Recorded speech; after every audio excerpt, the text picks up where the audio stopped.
thousands of people came together to express their outrage for the recent uptick in gun violence throughout the country. I was a co-founder of the organization, the March for Our Lives, after the shooting at my high school in 2018 in Parkland, Florida. And obviously we organized a nationwide movement against gun violence, to end gun violence. And when we were organizing and doing that work, the goal was to not have to do it anymore. The goal was that the March for Our Lives wouldn't have to exist anymore. And here we are again, 4 years later, still existing, still having to do that work and still having to fight. And it's a stark reminder of the fact that gun violence is an epidemic that we face every single day in this country. It is an American problem, and it is one that we have to keep fighting against. We shut it down! We shut it down! We shut it down! We shut it down! We shut it down! We shut it down! And we don't get it! Shut it down! Ever since the school shooting in Uvalde, Texas, it has been more than 30 other mass shootings across the country. So if it's not mental health, if it is trauma, somebody need to tell us what we're going to do about our community, because right now it's time for everybody to look at each other as individuals and take accountability for our actions. I'm so happy to see so many people from across our state, and I'm so happy to know that there are many people across our country right now who are gathering to say enough is enough. Yeah. That America can and should do better. And we've not come today around partisan politics, but we've come today to say to all of our representative leaders that enough is enough, and that if you want our vote, you have to give voice to a commitment about a better America where our children are safer. Our society is in a bit of a turmoil now. I believe it's a turmoil that was caused by the last administration. Basically said you can be lawless and you can do what you want and you have all the rights in the world. You don't have to obey the law. So people are out there. I say they should read the 1619 Project because that will tell you a lot of things you never heard before. Now, I was raised in the South. I was raised in Richmond, Virginia. And Richmond, Virginia in those days was kind of caught between three groups of people. One were the people who said the South shall rise again, which are quasi-Confederates, couldn't get away from their history.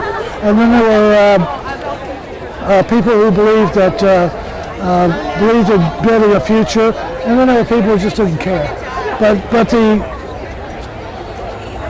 whether you like it or not, that rubs off on you. You know, when you're a little kid and you're impressionable, and so it takes some work to get out of it. The rally began at Ebenezer Baptist Church and continued to Woodruff Park in downtown Atlanta. Shut it down!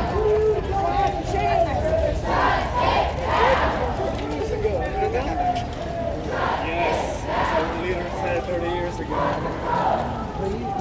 Today we have thousands of Atlantans joining in the national movement to regulate high-capacity guns and high-capacity weapons.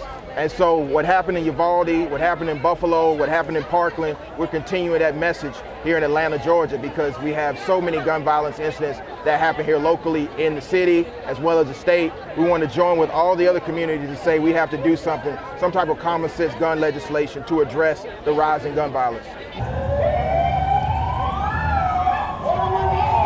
Congresswoman Lucy McBeth talked about her personal experiences with gun violence.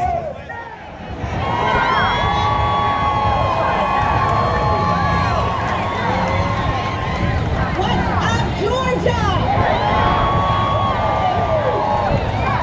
For those of you who don't know me, my name is Congresswoman Lucy McBeth, and I am the mother of Jordan Davis.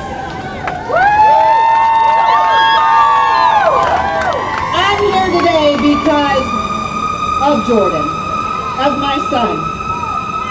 Because just like so many Americans going about their lives, my son was ripped away from me by an unprovoked man with a gun for simply playing loud music in his car.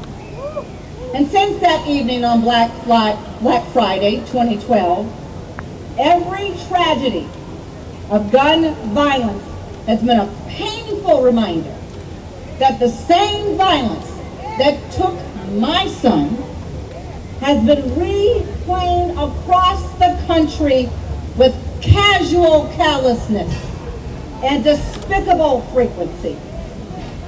We are here today to advocate for the nationwide reform that we need to end our reckless gun laws. For the legacies of those that were taken from us. We caught up with the event organizers, and here's what they had to say. It was really impactful, not only just on the level of seeing our community come out to support such an important cause. Gun violence is something that we both feel obviously incredibly passionate about, but also just personally in terms of the skills required to do this. I mean, we put in basically 2 weeks straight of work because that's how much time we were given. And I think we've learned a lot. Yeah, in 2 weeks we became press experts and permit experts and speech writers and everything in between. And so we're both really proud of how well it turned out. Also, we were at the first march in 2018, and back then I was just another little protester, bystander, watching it all happen. And so to be here today and to see like what it takes to put all of this together and to actually be a part of it was so moving for me.